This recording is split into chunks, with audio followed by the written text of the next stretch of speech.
हाँ जी दोस्तों, अब हम यहाँ पे आपका प्रैक्टिकल क्वेश्चन नेक्स्ट आगे बढ़ाते हैं। ठीक है, कैश फ्लो स्टेटमेंट हम यहाँ पे स्टार्ट कर चुके थे आपके आईसीए मॉड्यूल बैच। ठीक है, काफ़ी सारे इलस्ट्रेशन, काफ़ी सारे मैं क्या आपके पास में सारे के सारे इलस्ट्रेशन जो है वो हम डिस्कस कर चुके हैं। प्रैक्टिकल क्वेश्चन में भी काफ़ी सारे क्वेश्चन कंप्लीट हो चुके हैं। अब हमारे यहाँ पे प्रैक्टिकल में भी 2 ही क्वेश्चन आपके पास में बाकी है। ठीक है, 2 क्वेश्चन कंप्लीट होते ही पूरे का पूरा जो कैश फ्लो स्टेटमेंट का आईसीए मॉड्यूल बैच है वो कंप्लीट हो जाएगा और इसके बाद हम बाईबैक मोस्ट प्रोबेबली स्टार्ट कर देंगे। ठीक है, बाईबैक जल्दी ख़त्म हो जाएगा, एक दिन में ही आपके पास में 4-5 लेक्चर मिल जाएंगे, 4-5 क्वेश्चन के वीडियो मिल जाएंगे और दूसरे दिन 4-5, और इसने 2 दिन में ही आपके पास में बाईबैक कंप्लीट हो जाएगा। ठीक है, तो 2 दिन में आपके आईसीए मॉड्यूल बैच अपलोड हो जाएगा बाईबैक का, और 2 दिन में बाईबैक ख़त्म, उसके बाद नेक्स्ट चैप्टर हम ले लेंगे। ठीक है, तो ये चीज़ तो आपके पास में क्लियर है, कोई दिक्कत वाली बात नहीं, वो तो मैं चला लूँगा और मैं देख लूँगा किस तरीके से कंप्लीट करना है। अच्छा, मैं एक चीज़ बता दूँ कि सर हमने जो इलस्ट्रेशन और प्रैक्टिकल क्वेश्चन के वीडियोस प्रोवाइड कर रखे हैं उसको मैंने एक सेपरेट प्लेलिस्ट में ऐड कर दिया है ताकि किसी भी स्टूडेंट को एग्ज़ाम टाइम पे इसे फाइंड आउट ना करना पड़े। ठीक है, प्लेलिस्ट की लिंक हर एक वीडियो की डिस्क्रिप्शन में मिल जाएगी। तो इस वीडियो की डिस्क्रिप्शन में देखेंगे तो वहाँ पे आपको प्लेलिस्ट की लिंक आपको देखने को मिल जाएगी, जहाँ से आप किसी भी वीडियो को ऑन कर सकते हैं।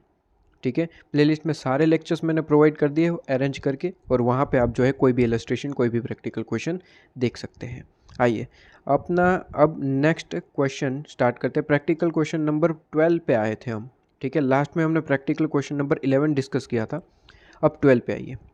ठीक है, 12 थोड़ा अच्छा क्वेश्चन है। ठीक है, 11 और 12 ये 2 क्वेश्चन बहुत ज़्यादा अच्छे हैं। ठीक है, इसे तो अच्छे से आपको राइटिंग प्रैक्टिस में ही सॉल्व करना चाहिए, मेरी एडवाइस तो यही रहती है। ठीक है, 11 और 12 पे आ जाइए। 12 पे क्या कहता है कि सर बैलेंस शीट दी रखी है किसी कंपनी की, न्यू लाइट लिमिटेड। खैर नाम से तो कोई लेना देना है नहीं, लेकिन न्यू लाइट लिमिटेड ऐसा कुछ नाम दे रखा है और इसकी बैलेंस शीट की इन्फॉर्मेशन है। कहते हैं कि सर जी आपको 2 साल की इन्फॉर्मेशन कंपेरेटिवली दे रखी है। ये राउंड मैं ऑलवेज़ करवाता हूँ, आपको भी राउंड करना चाहिए। राउंड इसलिए क्योंकि एग्ज़ाम टाइम पे अगर ये चीज़ देखेंगे तो आपको यहाँ पे फोकस करना है कि सर ओपनिंग इन्फॉर्मेशन और क्लोजिंग इन्फॉर्मेशन कौन सी साइड गिवन है। ठीक है, ज़रूरी नहीं है कि ओपनिंग यहाँ पे दियो गिवन हो सकता है कि यहाँ पे भी कई बार गिवन हो सकता है, जैसे कि ऊपर के प्रैक्टिकल क्वेश्चन में गिवन थी।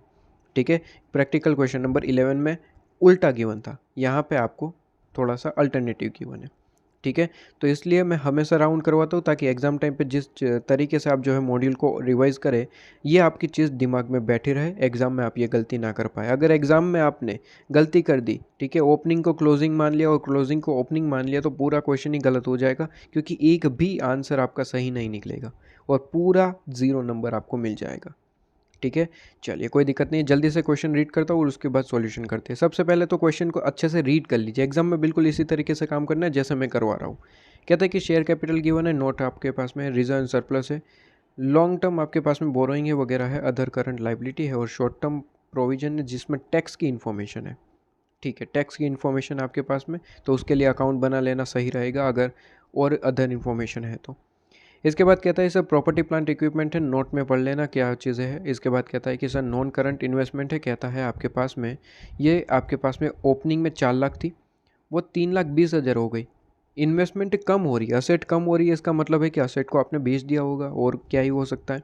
ठीक है, देखिए असेट का अमाउंट कम होने का मतलब है कि 2-3 रीज़न ही हो सकते हैं। सबसे पहला डेप्रिसिएशन लगा होगा, दूसरा हो सकता है आपके पास में बेच दिया होगा, तीसरा रेयर केस में कभी कभी रीवैल्यूएशन करने के लिए कहता है। ठीक है, कि हमने उसका रीवैल्यूएशन कर दिया तो उससे भी असेट की वैल्यू आगे पीछे हो सकती है। ठीक है, मेनली ये 3 ही रीज़न होते हैं, इसमें से भी तीसरा तो रेयर केस में रीवैल्यूएशन, ठीक है, वो जनरली नहीं गिवन होता। तो 2 ही जनरली देखने को मिलते हैं, डेप्रिसिएशन लगा होता है तो वैल्यू कम हो जाती है, और दूसरा सेल कर दिया तो वैल्यू कम हो जाती है। ठीक है, तो वो चीज़ हो सकती है, लेकिन इसके बारे में स्पेसिफिकली आपको क्वेश्चन बताता है, इससे ज़्यादा कोई दिक्कत नहीं होती, और कुछ भी नहीं बताए तो हम यहाँ पे मान के चलेंगे कि सेल और परचेज़ हुआ है। ठीक है, जब क्वेश्चन कुछ भी नहीं बताता तो हम सेल और परचेज़ ही मान के ट्रीट करते हैं। ठीक है, करंट एसेट में आपको दे रखा है केस एंड कैश इक्विवेलेंट, इसको तो हाईलाइट कर दीजिए, ये तो लास्ट का काम है। ठीक है, केस एंड कैश इक्विवेलेंट तो एकदम लास्ट की चीज़ है, जहाँ पे आपको क्या करना होता है सर, ओपनिंग ऐड करना होता है और क्लोजिंग आपका आंसर होता है, क्लोजिंग आपका आंसर आना चाहिए। ठीक है, तो यहाँ पे ओपनिंग और क्लोजिंग दोनों ही 10,000 है। ठीक है, सिंपल सी बात है, कहता है कि सर ओपनिंग 10,000 ऐड करेंगे और लास्ट आंसर आपका क्या आना चाहिए सर, 10,000 आना चाहिए। अगर लास्ट आंसर 10,000 नहीं आया मतलब कि क्वेश्चन में आपने जो है सॉल्यूशन में गलती करी है, ठीक है। इसके बाद कहता है सर अदर करंट असेट है आपके पास में, ठीक है जी। अब नोट्स में जो जो चीज़ें ऊपर नोट्स में लिखी गई थी वो यहाँ पे डिटेल इन्फॉर्मेशन गिवन है, यहाँ पे आपको एनालिसिस करते चलना होगा। कहते हैं सर इक्विटी शेयर कैपिटल है, प्रेफरेंस शेयर कैपिटल है, जनरल रिजर्व आपको गिवन है आपके पास में। जनरल रिजर्व इस बार ध्यान रखिएगा सर, कहता है कि जनरल रिजर्व इंक्रीज हो रहा है, ये इंपॉर्टेंट चीज़ है। पिछले क्वेश्चन में क्या था, पिछले क्वेश्चन में जनरल रिजर्व डिक्रीज हो रहा था। अगर जनरल रिजर्व डिक्रीज होता है ओपनिंग की कंपैरिजन में, जो है क्लोजिंग में, अगर जनरल रिजर्व डिक्रीज होता है तब उसके कोई रेलिवेंस नहीं बनता, ठीक है, तब उसकी कोई ट्रीटमेंट का हमें कोई रेलिवेंस नहीं बनता। लेकिन अगर जनरल रिजर्व इंक्रीज हो रहा है, जैसे कि यहाँ पे देखिए 6 लाख से 7,60,000 हो गया, इंक्रीज होने का मतलब है कि सर पीएनएल से यहाँ पे प्रॉफिट ट्रांसफ़र किया गया है। और जब भी पीएनएल से प्रॉफिट ट्रांसफ़र किया गया है और अगर इनडायरेक्ट मेथड है तो हमें उसे रिवर्स करना पड़ता है, ये इंपॉर्टेंट टॉपिक है। प्रीवियस क्वेश्चन में देखेंगे प्रैक्टिकल क्वेश्चन नंबर 11, जहाँ पे जहाँ पे आपके पास में जनरल रिजर्व कम हो रहा था, आपने देखा हो तो देख लीजिएगा, क्वेश्चन में कम हो रहा था तो कोई दिक्कत नहीं है, ठीक है। अगर जनरल रिजर्व कम हो रहा है तो इसका मतलब है कि जनरल रिजर्व पहले आपने इकट्ठा कर रखा होगा पहले से कहीं से, ठीक है, पिछले साल से वगैरह से, और उसमें से कुछ यूज़ करा है तो उससे हमें कोई फ़र्क नहीं पड़ता। लेकिन अगर जनरल रिजर्व इंक्रीज़ हुआ है, इसका मतलब है कि सर इस साल के प्रॉफिट में से कुछ पार्ट आपने जनरल रिजर्व में ट्रांसफ़र किया है। और ऑपरेटिंग अगर इनडायरेक्ट मेथड है और ऑपरेटिंग एक्टिविटी का रूल क्या कहता है सर, इनडायरेक्ट मेथड में ऑपरेटिंग एक्टिविटी का रूल ये कहता है कि सर कोई भी चीज़ अगर आपने नॉन कैश आइटम को कंसीडर किया है तो उसे रिवर्स करेंगे, नॉन ऑपरेटिंग को रिवर्स करेंगे, और प्लस ऐसा कोई चीज़ है जिससे प्रॉफिट आपका कम ज़्यादा हो चुका है लेकिन वो ऑपरेटिंग एक्टिविटी का पार्ट नहीं था तो उसे भी रिवर्स करना पड़ेगा। जैसे कि आपने प्रॉफिट में से कुछ पार्ट जनरल रिजर्व में ट्रांसफ़र कर दिया तो उसे वापस रिवर्स करना पड़ेगा, ठीक है। तो यहाँ पे आपको क्लियरली दिख रहा है कि जनरल रिजर्व इंक्रीज़ हो रहा है, इसका मतलब प्रॉफिट में से ट्रांसफ़र किया गया है, ये डिफरेंस जो है वो ट्रांसफ़र होगा, ठीक है। तो उसकी कैलकुलेशन हमें यहाँ पे करनी पड़ेगी। क्या बात समझ में आ रही है? सिंपल सी बात है। ओके, पहले पूरे का पूरा क्वेश्चन आप रीड कर लीजिए। पहले क्या करेंगे सर, पूरे का पूरा क्वेश्चन आप जो है रीड कर लीजिए, ठीक है। उसके बाद एडिशनल इन्फॉर्मेशन गिवन है तो वो रीड कर लीजिए, उसके बाद सॉल्व करना स्टार्ट करिए, ठीक है। एग्जाम में ऐसा ही करना पड़ेगा क्योंकि एडिशनल इन्फॉर्मेशन में हो सकता है काफ़ी सारी लिंकेज इन्फॉर्मेशन हो तो उसकी ट्रीटमेंट हमें सोचनी पड़ती है। इसके बाद कहता है profit and loss account. Profit and loss account तो हमारा स्टार्टिंग पॉइंट है ऑपरेटिंग एक्टिविटी का, ठीक है। इसके बाद कहता है 9% डिबेंचर्स है आपके पास में, और आपके पास में अदर करंट लाइबिलिटी में डिविडेंड पेबल और करंट लाइबिलिटी करके आपको गिवन है।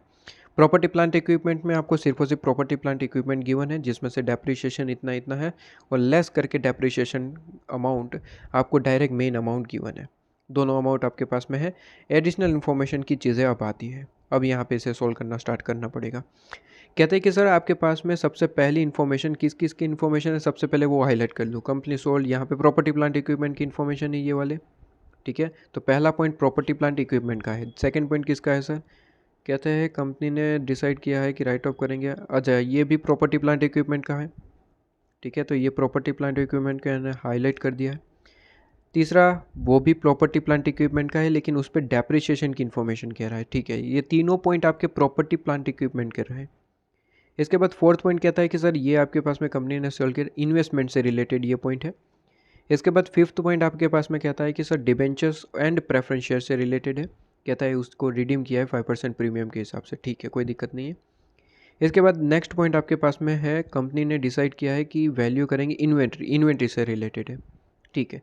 सबसे पहले मैंने सारे के सारे पॉइंट्स में जो मेन किसके बेसिस पे ये टॉपिक थे वो हमने हाईलाइट कर लिए।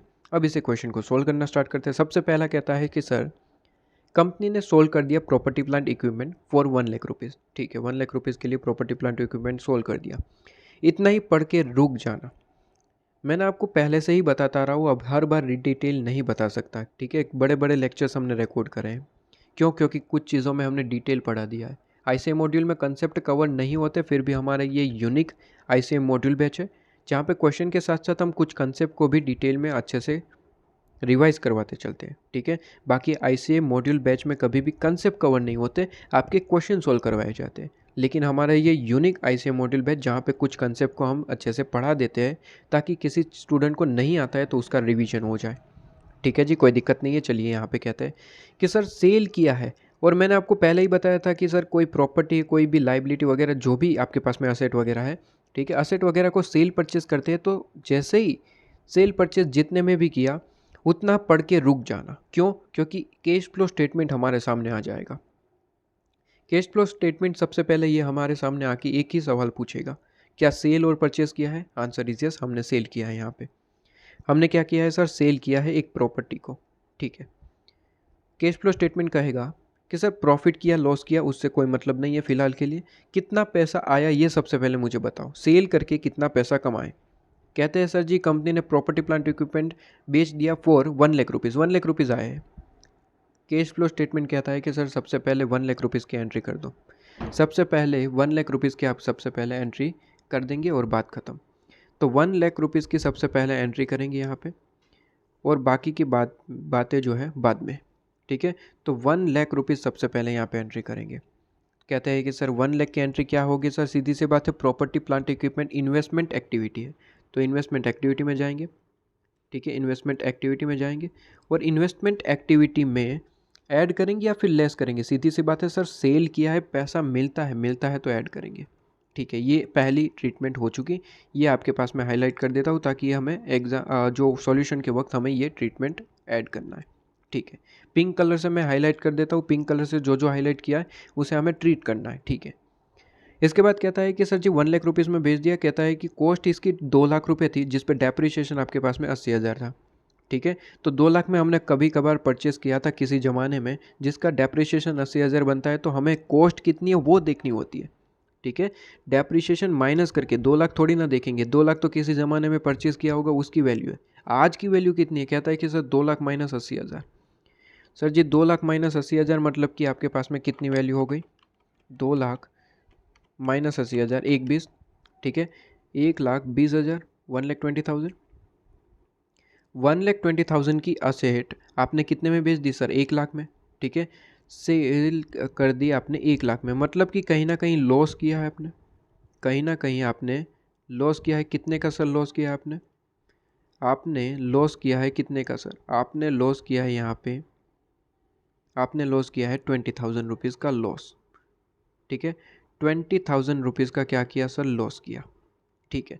अब लॉस होता है तो हमें पता है कि सर प्रॉफिट और लॉस जो है वो पीएनएल में जाते हैं। अब ये इनडायरेक्ट मेथड है क्योंकि केस सेल केस परचेस ऐसा कुछ नहीं है, तो ये इनडायरेक्ट मेथड से क्वेश्चन सोल्व होगा।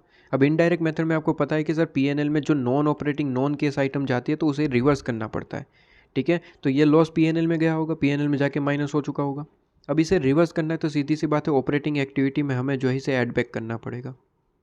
ऑपरेटिंग एक्टिविटी में हमें क्या करना पड़ेगा सर? ऐड बैक करना पड़ेगा। इससे रिलेटेड सारी एक्सप्लेनेशन हो चुकी है इलस्ट्रेशन पार्ट में, ठीक है। तो यहाँ पे कोई डिटेल कंसेप्ट आपको वापस से पढ़ाया नहीं जाएगा, ऐसे मॉड्यूल बैच है, रेगुलर बैच नहीं है आपके पास में, ठीक है। फिर भी मैं कोशिश कर रहा हूँ कि कुछ कंसेप्ट को आपको याद करवाया जाए, ठीक है। जहाँ हालांकि मैं ऑलरेडी ये सारी चीज़ें डिस्कस कर चुका हूँ, लेकिन फिर भी आपके पास में कुछ चीज़ें ऊपर ऊपर से डिस्कस करवा रहा हूँ, जैसे कि ये पॉइंट, ठीक है जी। अच्छा, ये चीज़ आपके पास में क्लियर, ओके।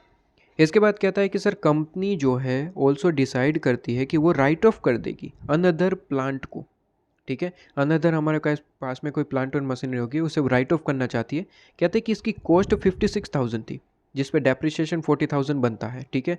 तो कहते हैं कि किसी ज़माने में हमें इसे परचेज़ किया था, किसी ज़माने में 56,000 में परचेज़ किया था, ठीक है। और आज की वैल्यू क्या रहेगी? तो सीधी सी बात है 40,000 माइनस कर दो, आज की वैल्यू मिल जाएगी। किसी ज़माने में परचेज़ किया उस वैल्यू से क्या फ़र्क पड़ता है, ठीक है। 56,000 से कोई फ़र्क नहीं पड़ता। आज की वैल्यू बताइए, आज की वैल्यू तो है 56,000 माइनस 40,000, 56,000 माइनस 40,000। कहता है कि 16,000 की वैल्यू जो है हमने राइट ऑफ कर दी। इस प्लांट एंड मशीनरी की वैल्यू कितनी है आज के ज़माने में? 16,000, जिसको हमने राइट ऑफ कर दिया, ठीक है जी सर। राइट ऑफ कर दिया आपने कितने का सर? 16,000 का।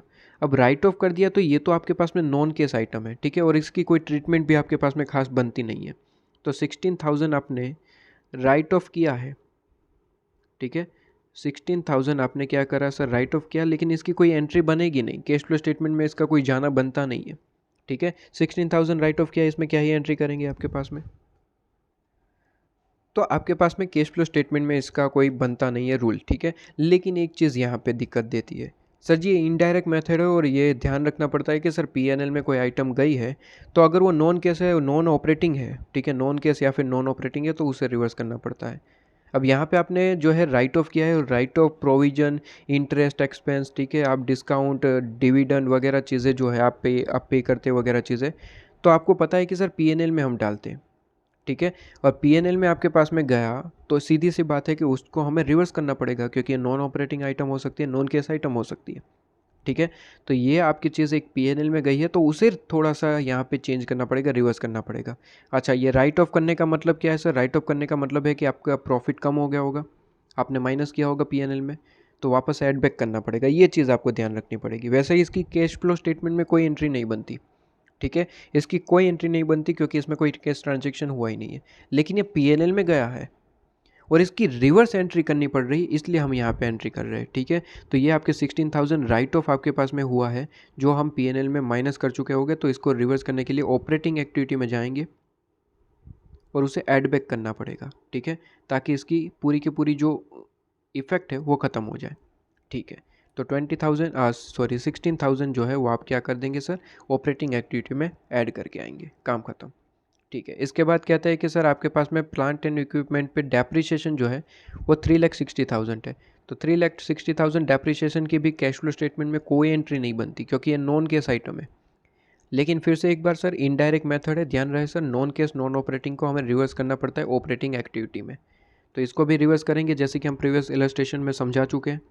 तो सर जी डेप्रिसिएशन हमें यहाँ पे क्या करना है सर? डेप्रिसिएशन को हमें यहाँ पे ऐड बैक करना पड़ेगा। तो यहाँ पे ऑपरेटिंग एक्टिविटी में जाएंगे और उसमें ऐड करके आएंगे 3,60,000, ठीक है। तो हाईलाइट कर देता हूँ 3,60,000 ऑपरेटिंग एक्टिविटी में जाएंगे और ऐड करके आएंगे।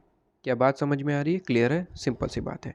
अच्छा, अब प्रॉपर्टी प्लांट इक्विपमेंट का अब काम खत्म हो जाता है। ध्यान रहे सर इतनी सारी इन्फॉर्मेशन है तो ऑलवेज हम यहाँ पे इसका अकाउंट या फिर इक्वेशन फॉर्म में आप जो है इसका चेकिंग कर लेंगे कि क्या ओपनिंग स्टॉक में ये सारी चीज़ें एडजस्ट करने के बाद क्लोजिंग, ओपनिंग स्टॉक बोल रहा हूँ, ठीक है, ओपनिंग वैल्यू आपके पास में, ओपनिंग स्टॉक नहीं, ओपनिंग वैल्यू। तो प्रॉपर्टी प्लांट इक्विपमेंट की ओपनिंग वैल्यू में ये सारी चीज़ें, तीन चीज़ें ही, तीन चीज़ों को एडजस्ट करने के बाद क्या क्लोजिंग वैल्यू मिल रही है? अगर नहीं मिल रही है तो उसकी ट्रीटमेंट भी करनी पड़ेगी।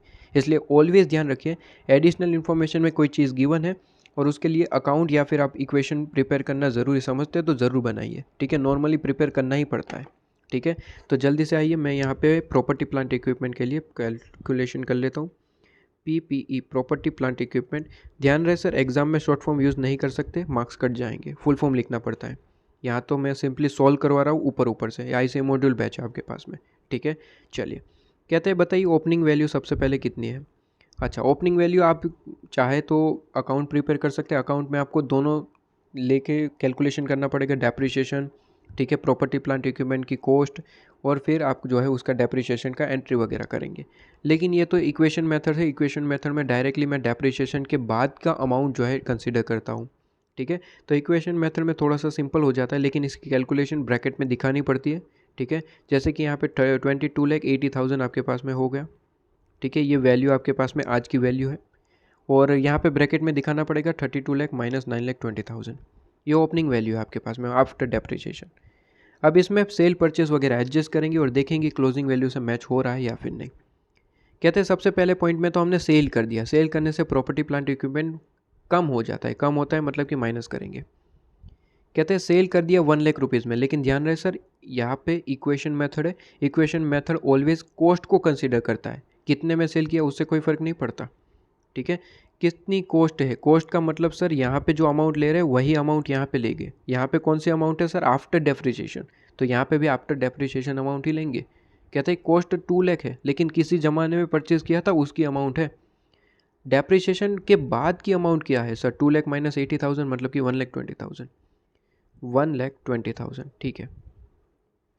इसके बाद सेकेंड एंट्री क्या कहता है? सेकेंड एंट्री कहता है प्रॉपर्टी प्लांट इक्विपमेंट में से 16,000 की प्रॉपर्टी प्लांट इक्विपमेंट आज के ज़माने की, ठीक है, उसे राइट ऑफ कर दिया। राइट ऑफ करने का मतलब ख़त्म कर दिया, कम कर दिया, 16,000 माइनस कर दो।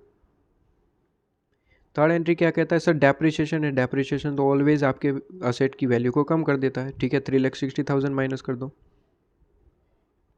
3,60,000, काम ही ख़त्म। क्लोजिंग वैल्यू आपके पास में आ जाएगी और क्लोजिंग वैल्यू इससे मैच करनी ज़रूरी है। 26,40,000 आपका आंसर आना चाहिए। देख लेते हैं, नहीं आया तो ट्रीटमेंट करनी पड़ेगी अलग से उसकी भी।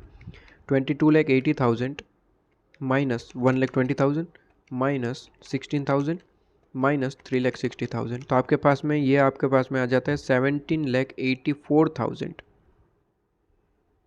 ये तो मैच नहीं हुआ क्योंकि क्लोजिंग आपके पास में अगर वैल्यू देखूँ तो ये तो है आपके पास में 26,40,000, मैच नहीं हो रहा है। तो सर जी मैच नहीं हो रहा है तो इसका मतलब डिफरेंस क्या होगा सर? डिफरेंस ध्यान से देखिए कितना होना चाहिए था, 17,84,000 होना चाहिए था, लेकिन दिख कितना रहा है, 26,40,000 का दिख रहा है। सर जी ज़्यादा वैल्यू दिख रही है या फिर कम? तो क्लोजिंग में तो ज़्यादा दिख रही है। इसका मतलब क्या होता है सर? अगर एसेट आपको ज़्यादा दिख रही है इसका तो एक ही मतलब होता है सर, आपने क्या किया होगा सर? आपने परचेज़ किया होगा। ठीक है, परचेज़ किया होगा। कोई अदर इन्फॉर्मेशन नहीं है इसलिए हम यहाँ पे सेल और परचेज़ ही मान लेते हैं।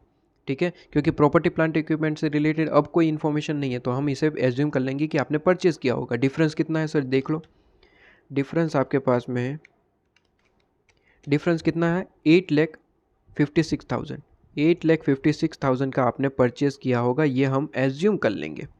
ठीक है, तो इसकी भी एंट्री करनी पड़ेगी सर। परचेज़ किया है, प्रॉपर्टी प्लांट इक्विपमेंट परचेज़ करते तो सीधी सी बात है कहाँ पे जाएगा sir? Property plant equipment investment activity में जाएंगे और वहाँ पे माइनस करेंगे, पैसा जा रहा है, इन्वेस्टमेंट एक्टिविटी माइनस करेंगे। ठीक है, तो ये आपके पास में ट्रीटमेंट। तो अल्टीमेटली अगर आप देखें तो यहाँ पे आपके पास में ट्रीटमेंट कौन कौन सी बन रही है? ट्रीटमेंट आपके पास में सबसे पहले तो आप इन्वेस्टमेंट एक्टिविटी में जाएंगे, ये एक नंबर आपके पास में ट्रीटमेंट। ठीक है, सबसे पहली ट्रीटमेंट हमने ये बना दी फर्स्ट नंबर की। सेकंड ट्रीटमेंट लॉस की एंट्री कर दो। ठीक है, थर्ड ट्रीटमेंट राइट ऑफ की एंट्री कर देंगे ऑपरेटिंग एक्टिविटी में। Fourth treatment depreciation operating activity में एड बैक कर देंगे और फिफ्थ ट्रीटमेंट आपके पास में इन्वेस्टमेंट एक्टिविटी में माइनस कर देंगे। टोटल 5 ट्रीटमेंट हो गए आपके पास में। ठीक है, 5 ट्रीटमेंट प्रॉपर्टी प्लांट इक्विपमेंट से रिलेटेड हो गई। ठीक है जी, अब आगे बढ़ते हैं। अब आगे यहाँ पे हम बढ़ते हैं। ठीक है, कहते हैं कि सर जी नेक्स्ट आपके पास में इन्वेस्टमेंट है जिसको हमने सेल कर दिया, सेल करने से पैसा मिलता है। सबसे पहले सेल और परचेज होता है तो कैश फ्लो स्टेटमेंट हमारे सामने आ जाता है। कैश फ्लो स्टेटमेंट एक ही सवाल पूछता है, क्या सेल और परचेज की? आंसर इज यस, हमने सेल किया है। कैश फ्लो स्टेटमेंट कहेगा कि पहले तो मुझे ये बताओ कि कितना केस हाथ में आया, सबसे पहले उसकी एंट्री करो। ठीक है, कहता है कि सर हमने प्रॉफिट पे बेचा है 40,000, कितने में बेचा वो तो एग्जैक्ट पता नहीं चला, लेकिन 40,000 ऐड करके बेचा है जितनी भी कॉस्ट थी। तो इन्वेस्टमेंट की कॉस्ट कितनी थी वो बता दो, अभी हम निकाल लेंगे। बताइए इन्वेस्टमेंट कहाँ है आपके पास में? इन्वेस्टमेंट कहाँ? ये रहा, नॉन करंट इन्वेस्टमेंट। कितना है सर? कहता है कि सर स्टार्टिंग में ओपनिंग ये तरफ है ना, हाँ, ओपनिंग में 4 लाख रुपए हुआ करता था और अब कितना हो गया? 3,20,000 सेल किया। ये तो ऑलरेडी हमने एडिशनल इन्फॉर्मेशन में पढ़ लिया सर। ठीक है, ये कोई नई बात नहीं बता रहे हो कि ये चीज़ आप देख के ये बता रहे हो कि सर सेल किया होगा क्योंकि वैल्यू कम हो रही है। तो कोई नई बात नहीं है, एडिशनल इन्फॉर्मेशन ने ऑलरेडी हमें बता दिया है कि सेल किया है हमने, बस कितना सेल किया है वो बता दो। कहते 4 लाख रुपीज़ की थी, 3,20,000 की हो गई इन्वेस्टमेंट, मतलब कि 80,000 रुपीज़ की कॉस्ट की हमने इन्वेस्टमेंट सेल कर दी है। ठीक है, 80,000 के कॉस्ट की इन्वेस्टमेंट हमने सेल करी है। ठीक है, अब सीधी सी बात है, समझिए 80,000 की हमने कॉस्ट की अगर इन्वेस्टमेंट सेल करी है 40,000 प्रॉफिट पे। ठीक है, 40,000 प्रॉफिट पे, इसका मतलब क्या हुआ? इसका मतलब तो हुआ कि सर इसमें 40,000 हमने ऐड किया सबसे पहले, 80,000 तो हमारी कॉस्ट है जिसमें हमने 40,000 प्रॉफिट ऐड किया और बेच दिया, प्लस 40,000 हो गया 1,20,000, 1,20,000 पे बेचा है। ठीक है, कैश फ्लो स्टेटमेंट में सबसे पहले क्या क्वेश्चन पूछा? सर कितने में बेचा वो बताओ सबसे पहले, बाकी की बातें बाद में। सबसे पहले कितने में बेचा? सर 1,20,000 में, उसकी एंट्री करके आओ। उसकी एंट्री क्या ही होगी सर? केस मिल रहा है, ऐड होगा, जहाँ कहीं भी जाएगा। कहाँ जाएगा सर? इन्वेस्टमेंट है, इन्वेस्टिंग एक्टिविटी में जाएगा। तो इन्वेस्टमेंट एक्टिविटी में जाएंगे और 1,20,000 ऐड करके आएंगे। ठीक है सर, इन्वेस्टमेंट से रिलेटेड ये एक पॉइंट हो गया। अब एक और एंट्री बनेगी सर, प्रॉफिट और लॉस होता है तो पीएनएल में जाता है और पीएनएल में जाएगा तो उसे रिवर्स करना पड़ता है। ठीक है, अब यहाँ पे इस बार क्या किया आपने? प्रॉफिट किया है ना, तो प्रॉफिट किया है 40,000 का, तो सबसे पहले तो ये 2 एंट्री इस बार बन जाएगी इसके लिए। सबसे पहले तो कहता है आपके पास में, सबसे पहली एंट्री तो ये करेंगे आप, इन्वेस्टमेंट एक्टिविटी में ऐड करेंगे। दूसरी एंट्री कहता है कि जो 40,000 का प्रॉफिट था, ठीक है, उसे आप क्या करेंगे सर, रिवर्स करेंगे। प्रॉफिट ऐड होता है तो आप ऑपरेटिंग एक्टिविटी में जाके माइनस करेंगे, ठीक है, रिवर्स करना है, ऑपरेटिंग एक्टिविटी में जाके माइनस करेंगे। ये आपकी सेकंड नंबर की ट्रीटमेंट हो गई, ठीक है। तो ये आपके पास में सेकंड नंबर की ट्रीटमेंट हो जाती है। लीजिए जी, काम ख़त्म। लीजिए, 2 एंट्री हो गई इन्वेस्टमेंट से रिलेटेड और काम ख़त्म, ठीक है सर। ये चीज़ आपके पास में ख़त्म कहानी। इसको बॉक्स में डाल देता हूँ कि ये पूरी की पूरी इन्वेस्टमेंट से रिलेटेड 2 पॉइंट आपके पास में बन जाते हैं, ठीक है। ओके, ये 2 पॉइंट आपके पास में बन जाते हैं। ओके, आगे बढ़ते हैं। इसके बाद नेक्स्ट पॉइंट क्या कहता था कि सर जी, नेक्स्ट पॉइंट यहाँ पे आपके पास में कहता है कि डिबेंचर और प्रेफरेंस शेयर को हमने रिडीम किया है, लेकिन 5% प्रीमियम के हिसाब से, ठीक है जी। आपने रिडीम किया है डिबेंचर और प्रेफरेंस शेयर को, दोनों को 5% प्रीमियम के हिसाब से। बताइए डिबेंचर कितने कितने थे सर? प्रेफरेंस शेयर आपके पास में 4 लाख का थे, 2,80,000 की है, ठीक है। मतलब कि सीधी सी बात है, प्रेफरेंस शेयर कम होते हैं तो इसका मतलब ही होता है सर रिडीम करना। कोई नई बात नहीं बता रहे, क्योंकि एडिशनल इन्फॉर्मेशन ने ऑलरेडी कहा है कि हमने रिडीम किया है, ठीक है। कितना रिडीम किया है ये बता दो सर। डिफरेंस 4 लाख माइनस 2,80,000, तो आपने इस साल रिडीम किया है 1,20,000 के प्रेफरेंस शेयर, ठीक है। लेकिन कहता है सर 5% प्रीमियम से पे किया है, ठीक है। मतलब कि 5% प्रीमियम एक्स्ट्रा हमने जो है पे किया है अपने प्रेफरेंस शेयर होल्डर को, प्लस डिबेंचर होल्डर को भी। तो डिबेंचर्स कितने हमने रिडीम करे वो बताइए। कहता है 4 लाख माइनस 2,80,000 सेम अमाउंट है, क्या बात है, ठीक है। तो ये भी 1,20,000 हो गया, ये भी आपके पास में 1,20,000 हो गया, और इसे भी 5% प्रीमियम से ही हम रिडीम कर रहे हैं, तो प्लस 5%। तो कितना अमाउंट हो जाएगा सर? तो यहाँ पे आपके पास में अमाउंट हो जाएगा 1,20,000 प्लस 5%, तो 1,26,000, 1,26,000 ये हमने पे करा है, ठीक है। पे करा है तो सीधी सी बात है, केस गया है और केस आता है और जाता है, तो सबसे पहले उसकी ही एंट्री करने की ज़रूरत होती है। तो सबसे पहले 1,26,000 की प्रेफरेंस शेयर के लिए और 1,26,000 की डिबेंचर के लिए एंट्री करेंगे।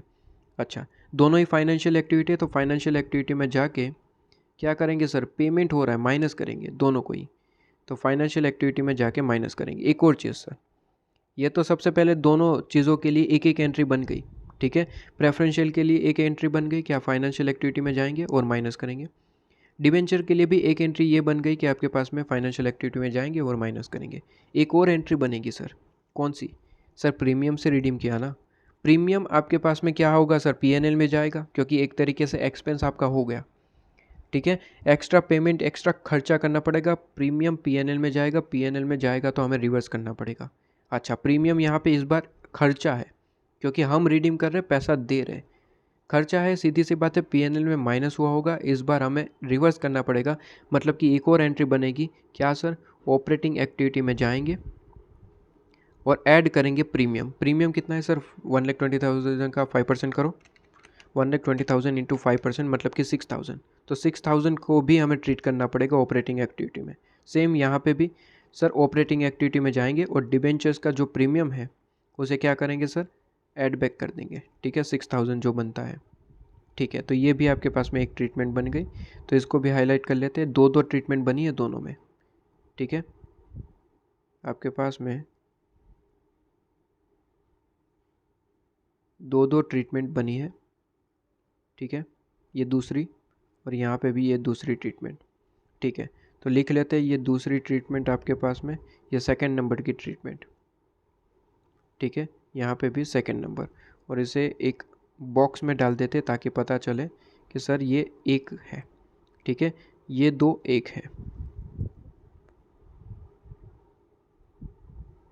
ओके, ये हम साथ साथ है, ये 2 पॉइंट हम साथ साथ है, और यहाँ पे नीचे की ये 2 पॉइंट हम साथ साथ है, ठीक है। ओके, तो ये चीज़ आपके पास में क्लियर है। ये डिबेंचर का है, यह प्रेफरेंस शेयर का है, काम खत्म हो जाता है। आगे बढ़ते हैं। कहता है कि सर इन्वेंट्री से रिलेटेड एक चीज़ कह रहा है। क्या चीज़ कहता है? कहता है कि सर जी आपके पास में इन्वेंट्री है जिसकी कॉस्ट आपके पास में दिख रही होगी ऊपर कहीं, ठीक है, कोई दिख नहीं है, दिखेगी तो देख लेंगे। कहते हैं कि सर वेयर एज प्रीवियसली जो हमने प्रैक्टिस किया था, इसका वैल्यूएशन किया था, तो कहते हैं एट कोस्ट लेस 10%। अच्छा जी, कहता है कि सर हमने पिछले साल में वैल्यूएशन किया था इन्वेंट्री का, ठीक है, तो उसमें एक गलती हो गई। कहता है कि सर 10% हमने लेस इसका वैल्यू किया। अब समझिए, पिछले साल की वैल्यूएशन में हमने 10% लेस किया। पिछले साल का स्टॉक मतलब कि इस साल का ओपनिंग स्टॉक, सीधी सी बात है सर। पिछले साल का क्लोजिंग स्टॉक मतलब कि इस साल का ओपनिंग स्टॉक, मतलब कि इस साल के ओपनिंग स्टॉक में गलती है। क्या गलती है सर? जो भी ओपनिंग स्टॉक में वैल्यू है वो 90% पे है, ठीक है, क्योंकि 10% लेस अमाउंट पे हमने गलती से डाल दिया है। मतलब कि ओपनिंग स्टॉक 90% वैल्यू पे है, उसे 100% रिकॉर्ड करना था, लेकिन किया कितने में सर? 90% पे। कहते हैं कि सर अकॉर्डिंग टू बुक, कहता है कि इसकी वैल्यू जो है वो 2,16,000 है। अच्छा जी, चलो अमाउंट भी दे रखा है 2,60,000, ये 90% वैल्यू है। 100% कितना होगा बताइए? सीधी सी बात है, 2,16,000 डिवाइड बाई 90% कर लेंगे तो 100% मिल जाएगा। क्या ही बता रहे, ठीक है। तो रेक्टिफिकेशन भी हो गया। लो जी, 2,16,000 डिवाइड बाई 90%, आपके पास में 2,40,000, 2,40,000 आपके पास में वैल्यू आ गई, ठीक है। तो जो पिछले साल गलती से 2,16,000 लिख दिया था, उसे हमने रेक्टिफाई कर दिया 2,40,000 से, काम ही खत्म हो गया, ठीक है। और कहता है कि सर जो 31 मार्च 2001 मतलब कि क्लोजिंग में जो वैल्यू दिख रही वो तो सही है, कहता है करेक्टली वैल्यू, ठीक है। तो क्लोजिंग में कोई दिक्कत नहीं है, सिर्फ ओपनिंग में मिस्टेक हो गई थी, ठीक है। तो इसकी क्या ट्रीटमेंट होगी? सबसे पहले तो देखिए, अब यहाँ पे पिछले साल आप देखें तो सर प्रॉफिट कम लिखा होगा, मेरी बात समझ रहे? प्रॉफिट कम हुआ होगा, ठीक है। आपने यहाँ पे 10% कम वैल्यू लिखी थी, ठीक है। तो प्रॉफिट आपके पास में क्या हो गया होगा सर? कम हो गया होगा। तो प्रॉफिट को सबसे पहले बढ़ाना पड़ेगा, ठीक है। और प्रॉफिट तो ऑपरेटिंग एक्टिविटी का पार्ट है, क्योंकि इनडायरेक्ट मेथड है तो वहीं पे जाता है। तो सबसे पहले तो हमें क्या करना पड़ेगा सर? प्रॉफिट को बढ़ाना पड़ेगा, पिछले साल के प्रॉफिट को। तो सबसे पहले काम करिए, प्रॉफिट कहाँ है सर? ये रहा profit, profit and loss account. पिछले साल का प्रॉफिट कहाँ है सर? पिछले साल का मतलब ये रहा 2,40,000। इसमें सबसे पहले ऐड कर दो जो भी आपने कम वैल्यूएशन किया था। कितना कम किया था बताइए? कितना कम वैल्यूएशन किया था? कहता है कि सर 2,60,000 दिखा दिया था। दिखाना कितना था? 2,40,000। डिफरेंस कितना है? 2,16,000। डिफरेंस आपके पास में 24,000 का है, तो 24,000 से बढ़ा दो प्रॉफिट, क्योंकि गलती की थी तो सुधार भी करना पड़ेगा, ठीक है। गलतियाँ की थी तो सुधार भी उसका करना पड़ेगा। करेक्ट वैल्यू हम यहाँ पे प्रॉफिट का लेके आए।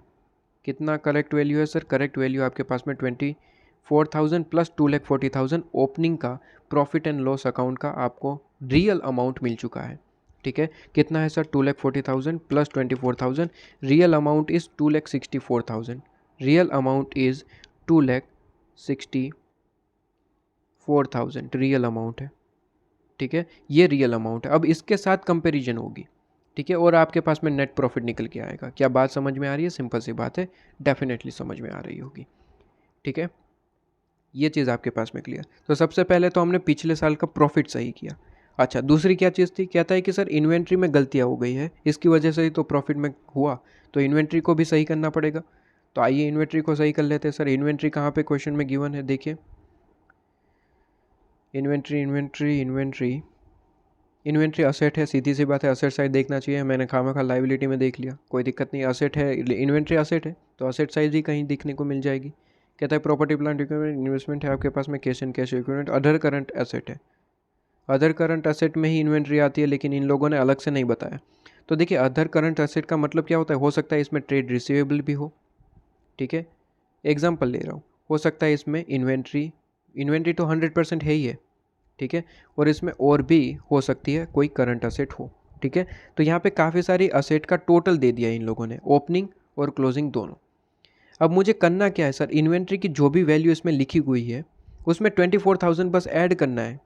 क्या कह रहा है सर? समझिए, 2,60,000 तो पिछले साल हमने वैल्यू ऑलरेडी रिकॉर्ड कर दी है, जो आपको यहाँ पे एडेड मिलेगी। जो इन्वेंट्री है 2,60,000 की ऑलरेडी यहाँ पे एडेड है, ठीक है। ट्रेड रिसीवेबल किसी अमाउंट का होगा, 2,16,000 इन्वेंट्री इसमें है ऑलरेडी, 2,60,000 की इन्वेंट्री इसमें दिख रही है, ठीक है सर। लेकिन हमें करना क्या है सर? इसमें 2,60,000 की गलती से दिख रही है। सर करना क्या है ये बताओ? करना ये है कि ये 2,60,000 को हमें 2,40,000 का करना है। तो सीधी सी बात है ना सर, जो भी डिफरेंस है कितना है 24,000, उसे ऐड कर दो इसमें ऐड कर दो 24,000, ठीक है, तो काम हो जाएगा। सीधी सी बात है, इंडिविजुअली ऐड करो या फिर डायरेक्टली इसमें ऐड कर दो, दोनों एक ही चीज़ है। ठीक है, तो 24,000 इसमें ऐड कर दो, काम खत्म हो गया, ओपनिंग सही हो गया। क्लोजिंग में कुछ करने की ज़रूरत नहीं, इसने खुद कहा है कि क्लोजिंग सही सी वैल्यू किया है, करेक्ट वैल्यू। ठीक है, तो इसमें कुछ करने की ज़रूरत नहीं, सिर्फ ओपनिंग में हमने चेंज कर दिया, काम खत्म हो गया। ठीक है, ओपनिंग में हमने चेंज कर दिया, काम खत्म हो गया। लो जी, ओपनिंग की वैल्यू निकाल लो कितनी है, तो 11,10,000 प्लस 24,000, आपके पास में 11,34,000, ये आपकी रियल वैल्यू आ गई। 11,34,000 की वैल्यू आ गई, इसके साथ कंपैरिजन होगी, काम ही ख़त्म हो गया। और कोई चीज़ हो तो बताइए, और कोई चीज़ नहीं है। अब जल्दी से हम इसकी क्या करेंगे सर, एंट्री करना स्टार्ट कर देंगे। सबसे पहले तो शेयर कैपिटल वगैरह तो नोट्स में है, तो यहाँ पे चलिए जल्दी से बात कर लेते हैं। देखिए, इक्विटी शेयर कैपिटल से रिलेटेड कोई एडिशनल इन्फॉर्मेशन नहीं थी, तो सीधी सी बात है, यहाँ से ही हम एनालिसिस करके इसकी एंट्री करेंगे। बताइए, इक्विटी शेयर कैपिटल 12 लाख की थी, 16 हो गई, तो 16 माइनस 12 मतलब कि क्या हुआ सर, 4 लाख का एडिशनल यहाँ पे देखने को मिला है। अब 4 लाख से इक्विटी शेयर कैपिटल बढ़ी है, इसका मतलब क्या होगा सर, इक्विटी शेयर इशू कर दी होगी। इशू करने से पैसा मिलता है, ठीक है, इशू करने से पैसा हमें मिलता है, तो इसकी ट्रीटमेंट क्या होगी सर, फाइनेंशियल एक्टिविटी है ये। तो फाइनेंशियल एक्टिविटी में जाएंगे और क्या करेंगे सर, 4 लाख रुपए क्या करेंगे सर, ऐड करके आएंगे, ऐड करके आएंगे। लीजिए, तो ये आपके पास में ट्रीटमेंट हो गई आपके पास में। ठीक है, तो ये आपके पास मैं हाईलाइट कर देता हूँ कि इसकी ट्रीटमेंट ये होगी, ये आपको करना है काम। प्रेफरेंस शेयर से रिलेटेड काम हो चुका है। जनरल रिजर्व में ध्यान रखना, इस बार वैल्यू इंक्रीज़ हो रही है, तो हमें यहाँ पे ऑपरेटिंग एक्टिविटी में इसको चेंजेस करना पड़ेगा। ऑपरेटिंग एक्टिविटी में क्या आएगा सर, बताइए कितना डिफरेंस हो रहा है, इस साल कितना हमने ट्रांसफ़र किया ये बताइए। कहता है 6 लाख का जनरल रिजर्व था, इस साल 7,60,000 का हो गया, मतलब कि कितना बढ़ा, 7,60,000 माइनस 6 लाख, कहता है 1,60,000 का यहाँ पे जनरल रिजर्व इंक्रीज़ हुआ है। ओबियसली ये प्रॉफिट एंड लॉस अकाउंट से गया होगा, तो ये ट्रांसफ़र हुआ है, तो ऑपरेटिंग एक्टिविटी में ऐसे रिवर्स करना पड़ेगा, ऐड बैक करना पड़ेगा। ठीक है, तो ऑपरेटिंग एक्टिविटी में इस चीज़ को यहाँ पे क्या करना पड़ेगा सर, ऐड बैक करना पड़ेगा। ठीक है जी, हाईलाइट कर दो इस चीज़ को कि इसकी भी एंट्री करनी है, ऑपरेटिंग एक्टिविटी में ऐड बैक करना है कितना, 1,60,000। क्या बात चीज़ें क्लियर है, ठीक है जी। इसके बाद तो सर जनरल रिजर्व की बात होगी, प्रॉफिट एंड लॉस की बात ऑलरेडी कर चुका हूँ। ये डिफरेंस जो है वो आपके नेट प्रॉफिट ऑपरेटिंग एक्टिविटी का स्टार्टिंग पॉइंट होगा, 2,64,000 आपके पास में, और 3,40,000 का डिफरेंस निकालिए। 3,40,000 माइनस 264,000, आपके पास में डिफरेंस कितना है, 76,000। तो 76,000 से हम स्टार्ट करेंगे। ठीक है, अपना यहाँ पे जो भी चीज़ है 76,000 से स्टार्टिंग पॉइंट होगा ऑपरेटिंग एक्टिविटी का। ऑपरेटिंग एक्टिविटी का स्टार्टिंग पॉइंट ये है। ठीक है, इसके बाद डिबेंचर की बात हो चुकी है, ऑलरेडी हम यहाँ पे कर चुके हैं। इसके बाद डिविडेंड पेएबल कहता है कि ओपनिंग में 1,20,000 का दिखा करता था, जो कि आज नहीं है, क्लोजिंग में नहीं दिख रहा है। इसका मतलब क्या है सर, सीधी सी बात है, क्वेश्चन कर चुके हैं ऐसे। कहते हैं कि सर हमने डिविडेंड पे कर दिया होगा, सीधी सी बात है। और डिविडेंड पे होता है तो डिविडेंड तो एक तरीके से सर आपके पास में फाइनेंशियल एक्टिविटी है, तो सीधी सी बात है सर, फाइनेंशियल एक्टिविटी में जाएंगे। ठीक है, और पे किया है मतलब कि केस कम होता है, माइनस करेंगे। ठीक है, तो 1,20,000 माइनस करेंगे, जल्दी से इसे हाईलाइट कर दीजिए। ये माइनस करना है 1,20,000, काम ही ख़त्म हो गया। लीजिए, इसके बाद कहता है कि सर करंट लाइबिलिटी है, करंट लाइबिलिटी वर्किंग कैपिटल का पार्ट होता है, वर्किंग कैपिटल में जाएंगे और इसे आप जो है एडजस्ट करेंगे। अब मुझे बताइए करंट लाइबिलिटी इंक्रीज़ हो रही है या फिर डिक्रीज़ हो रही है।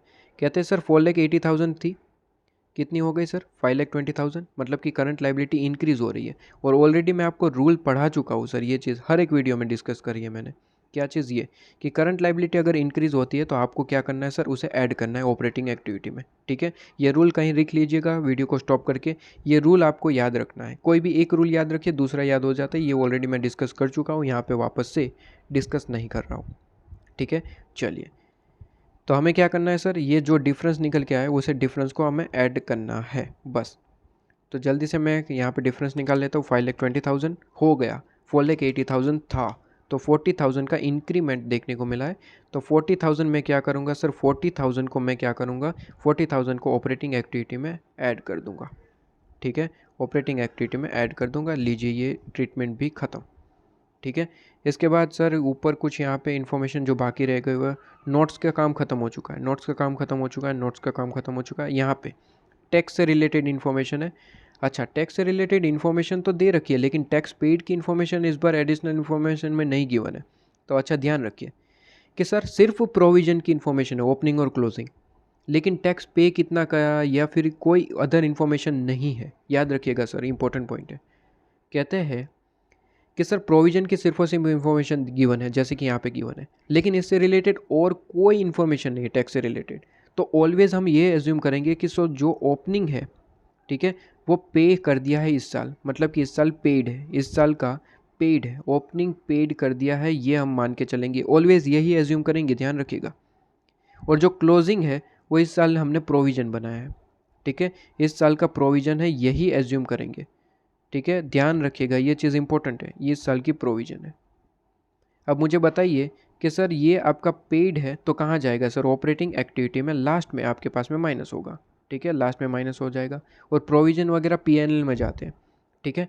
अब पीएनएल में जाके माइनस हुआ होगा, लेकिन पीएनएल की रिवर्स इफेक्ट यहाँ पे देनी पड़ेगी, तो ऑपरेटिंग एक्टिविटी में इसे ऐड बैक करना पड़ेगा, ठीक है। तो दोनों की ट्रीटमेंट आपके पास में हो गई, लीजिए,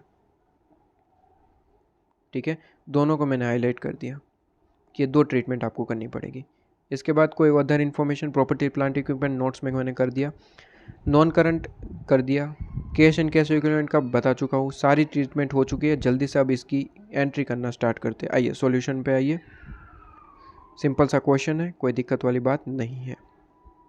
आइए सॉल्यूशन पे, क्वेश्चन नंबर 12 का सॉल्यूशन ये रहा। क्वेश्चन नंबर 12, सबसे पहले तो प्रॉफिट से ही स्टार्ट होगा, ऑपरेटिंग एक्टिविटी, इन्वेस्टिंग और फाइनेंशियल। ऑपरेटिंग एक्टिविटी का स्टार्टिंग पॉइंट कहाँ है सर? ये रहा, 76,000 से स्टार्टिंग पॉइंट करेंगे, ये रहा 76,000, हाईलाइट कर दिया कि ये हमने बता दिया 76,000 हो चुका। अच्छा, अब एक एक करके बात करते हैं सर जी। सबसे पहले एडिशनल इन्फॉर्मेशन का ही काम खत्म कर देते हैं तो कोई दिक्कत ना आए, ठीक है। सबसे पहले पॉइंट के लिए तो हमने टोटल 5 एंट्रीज करनी है। सबसे पहले तो इन्वेस्टमेंट एक्टिविटी में जाइए और ऐड करके आइए 1 लाख, इन्वेस्टमेंट एक्टिविटी में 1 लाख ऐड करके आइए, ठीक है, प्रॉपर्टी प्लांट इक्विपमेंट सेल करा उसका। उसके बाद सेकेंड एंट्री हमें करनी है सर, लॉस हुआ है तो ऑपरेटिंग एक्टिविटी में ऐड करके आइए 20,000, ऑपरेटिंग एक्टिविटी में 20,000 ऐड करके आइए, ठीक है। तो ऑपरेटिंग एक्टिविटी में अब जो है 20,000 ऐड करके आएंगे, ठीक है। इसके बाद थर्ड एंट्री हमने यहाँ पे कहा कि सर राइट ऑफ किया था ना, तो ऑपरेटिंग एक्टिविटी में इसे रिवर्स करना पड़ेगा, ऐड करके आइए 16,000, तो ये रहा 16,000। इसके बाद कहता है कि सर आपके पास में फोर्थ एंट्री हमने कही थी, depreciation and non cash item में रिवर्स करना पड़ेगा 3,60,000। इसके बाद सर फिफ्थ एंट्री भी हमने कही थी सर, आपको जो है क्या करना पड़ेगा सर, जो डिफरेंस अमाउंट था उसे परचेज मान के इन्वेस्टमेंट एक्टिविटी में माइनस करना पड़ेगा। कितना था? 856,000, 8,56,000 इन्वेस्टिंग एक्टिविटी, लीजिए माइनस कर दिया, ठीक है। पांचों एंट्री खत्म। इसके बाद सर सेकंड पॉइंट आपके पास में क्या था? नेक्स्ट पॉइंट इन्वेस्टमेंट से रिलेटेड था। कहता है सर इन्वेस्टमेंट से रिलेटेड हमने ऊपर लिख लिया है, ठीक है, देख लेते हैं इन्वेस्टमेंट का कहाँ था, ये रहा। कहता है कि सर आपके पास में सबसे पहले इसकी दो ही एंट्री बनना है। कहता है कि इन्वेस्टमेंट एक्टिविटी में जाइए और 1,20,000 ऐड करके आइए, इन्वेस्टमेंट एक्टिविटी 1,20,000 ऐड करके आइए, ठीक है। इसके बाद कहता है कि सर आपके पास में 40,000 का जो है यहाँ पे ऑपरेटिंग एक्टिविटी का पार्ट है, वहाँ पे जाइए और माइनस करके आइए 40,000, ठीक है। तो 40,000 माइनस करके आएंगे, ठीक है, ये चीज़ भी आपके पास में क्लियर। इसके बाद नेक्स्ट पॉइंट आपके पास में क्या था सर? Debenture of preferential. अच्छा, ये पॉइंट आया, इसमें मुझे एक पॉइंट आपको जो है, वैसे तो प्रीवियस क्वेश्चन में ही बता चुका हूँ, एक अगले क्वेश्चन में, क्वेश्चन नंबर 11, ठीक है, वापस से बता रहा हूँ। कहते हैं कि सर डिबेंचर ऑफ प्रेफरेंशियल के लिए ऑलरेडी हम लिख चुके हैं आपके पास में दोनों पॉइंट, दो पॉइंट, लेकिन इंपॉर्टेंट पॉइंट यहाँ पे ये था कि सर डिबेंचर के लिए परसेंटेज गिवन है, और जब भी परसेंटेज गिवन होता है ऑलवेज आपको यहाँ पे इंटरेस्ट की कैलकुलेशन करनी है। प्रीवियस क्वेश्चन में ही बताया था सर, प्रीवियस क्वेश्चन में ही बताया था। और एक चीज़ इंपॉर्टेंट है, कहता है कि सर डिबेंचर को at the end of the year हमने रिडीम करा है, मतलब कि पूरे साल का इंटरेस्ट पे करना पड़ेगा पूरे पे, ठीक है। तो पूरा कितना है सर? 4 लाख था, तो 4 लाख पे इंटरेस्ट पे करना पड़ेगा, क्योंकि रिडीम हमने at the end of the year करा है, मतलब कि पूरे 4 लाख के डिबेंचर जो है वो पूरे साल हमारे पास रहे थे। तो उस पर 9% करिए, कितना इंटरेस्ट बन रहा है? 4 लाख इंटू 9% आपके पास में 36,000 की दो एंट्री बनेगी सर। एक तो इंटरेस्ट एक्सपेंस है, पीएनएल में गया होगा, तो सीधी सी बात है ऑपरेटिंग एक्टिविटी में ऐड बैक करना पड़ेगा। और दूसरा इंटरेस्ट है आपके पास में, फाइनेंशियल एक्टिविटी में जाएगा, ठीक है, और उसमें लेस होगा क्योंकि केस कम हो रहा है। पे कर दिया होगा क्योंकि इससे रिलेटेड कोई इन्फॉर्मेशन है नहीं, तो हम मान के चलेंगे कि पेड है। ठीक है, पेड है, तो ये 2 एंट्री आपके पास में ये बनेगी, इसकी भी ध्यान रखने वाली बात है। तो यहाँ पे सबसे पहले तो डिबेंचर से रिलेटेड, प्रेफरेंस शेयर से रिलेटेड 2 एंट्री कर देते हैं। सबसे पहले 1,26,000 फाइनेंशियल एक्टिविटी में लेस करके आइए, फाइनेंशियल एक्टिविटी में लेस करके आइए 1,26,000 प्रेफरेंस शेयर के नाम। दूसरी इसी के साथ 6,000 भी आप जो है एड बैक करके आइए ऑपरेटिंग एक्टिविटी में। ठीक है जी, प्रेफरेंस शेयर के नाम 6,000। डिबेंचर में 4 एंट्री है। ठीक है, सबसे पहले कहता है 1,26,000 इन्वेस्टमेंट फाइनेंशियल एक्टिविटी में माइनस करके आइए, तो फाइनेंशियल एक्टिविटी में 1,26,000 माइनस करके आइए। दूसरी एंट्री कहता है ऑपरेटिंग एक्टिविटी में 6,000 ऐड करके आइए। ठीक है, तो ये आपके पास में रिडीम्पशन ऑफ डिबेंचर आपके पास में ऐड करके आएंगे। इसके बाद कहता है कि सर थर्ड एंट्री आपके पास में ऑपरेटिंग एक्टिविटी में 36,000 ऐड करेंगे, इंटरेस्ट का ऐड कर दिया। फोर्थ एंट्री कहता है फाइनेंशियल एक्टिविटी में जाइए और 36,000 लेस करिए क्योंकि केस कम हो गया होगा, तो फाइनेंशियल एक्टिविटी में इंटरेस्ट का 36,000 हम लेस कर देंगे, इंटरेस्ट कम हुआ इसलिए। ठीक है, 4 एंट्री हो गई, बहुत ज़्यादा इंपॉर्टेंट पॉइंट। पिछले क्वेश्चन में ही मैं ऑलरेडी एक्सप्लेन कर चुका था, यहाँ पे तो वापस से रिवीजन हुआ है आपका। ठीक है, इसके बाद बताइए sir next point, inventory. Inventory की कैलकुलेशन कहाँ पे बताइए, मैंने लिख रखी है, कहाँ पे लिखी? इन्वेंट्री की कैलकुलेशन यहाँ पे ही मैंने लिख दी। कहते हैं कि सर आपके पास में 11,34,000 का इन्वेंट्री हो चुका है और 11,50,000 का यहाँ पे दिख रहा है, मतलब कि डिफरेंस कितना है सर? असेट आपकी इंक्रीज़ हो रही है, आप देखिए तो। ठीक है, इन्वेंट्री प्लस ट्रेड रिसीवर सारी करंट असेट है। करंट असेट मतलब कि वर्किंग कैपिटल का पार्ट ऑपरेटिंग एक्टिविटी में जाएगा और असेट इंक्रीज़ हो रही है। असेट इंक्रीज़ होने का मतलब है सर लेस करना पड़ेगा। ठीक है, कितना डिफरेंस है बताइए? 11,50,000 माइनस 11,34,000, तो आपके पास में 16,000 का डिफरेंस है। 16,000 क्या है सर? 16,000 से असेट इंक्रीज़ हो रही है और करंट असेट इंक्रीज़ होती है, तो वापस से मैं बता दूं सर ये बॉक्स कि करंट असेट अगर इंक्रीज़ होती है तो हमें क्या करना पड़ता है सर? लेस करना पड़ता है, तो 16,000 लेस करेंगे। ठीक है सर, ये रही आपके पास में करंट इन्वेस्टमेंट का पार्ट, 16,000 लेस करेंगे, काम ख़त्म। ठीक है, तो आपके पास में समझ में आया, इन्वेंट्री से रिलेटेड 2 पॉइंट रहे आपके पास में, अगर आपको समझ आया तो। इन्वेंट्री से रिलेटेड 2 ट्रीटमेंट करी। सबसे पहले तो ये हमने यहाँ पे एडजस्ट कर दिया 24,000, और दूसरा प्रॉफिट एडजस्ट किया जहाँ से हमें 76,000 मिला था। ठीक है, तो 2 पॉइंट रहे आपके पास में, जो कि मैंने आपको यहाँ पे समझा दिया था 76,000। ठीक है, 24,000 वाला पॉइंट। ठीक है सर, ये चीज़ आपके पास में क्लियर। ओके, तो यहाँ पे सारे एडिशनल इन्फॉर्मेशन की बातें ख़त्म हो जाती है। अब एक के बाद एक ऊपर से इन्फॉर्मेशन देखते चलते हैं। कहते हैं नोट्स की बातें ख़त्म कर लेते हैं, नोट्स में आपको क्या क्या चीज़ें हैं फिर आप जो है एडिशनल देख लेंगे। इक्विटी शेयर की ट्रीटमेंट करी क्या? नहीं, बाकी है सर जी, तो कर लेते हैं। फाइनेंशियल एक्टिविटी में जाइए, 4 लाख ऐड करके आइए। फाइनेंशियल एक्टिविटी 4 लाख ऐड करके आइए इक्विटी के नाम। ठीक है सर, इसके बाद प्रेफरेंस का काम हो गया। हाँ जी, कर दिया, 2 एंट्री थी, कर दी हमने। ठीक है सर, प्रेफरेंस की 2 एंट्री थी, हमने कर दी।